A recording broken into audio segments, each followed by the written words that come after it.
তোমার এলোমেলো চুল আমার মন হইল ব্যাকুল, তোমার এলোমেলো চুল আমার মন হইল ব্যাকুল।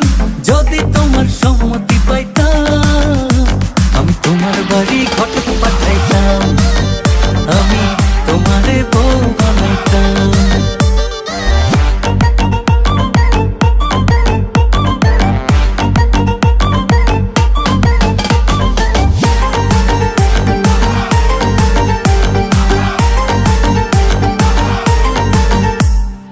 আসা যাওয়া পারা পারে লাগছে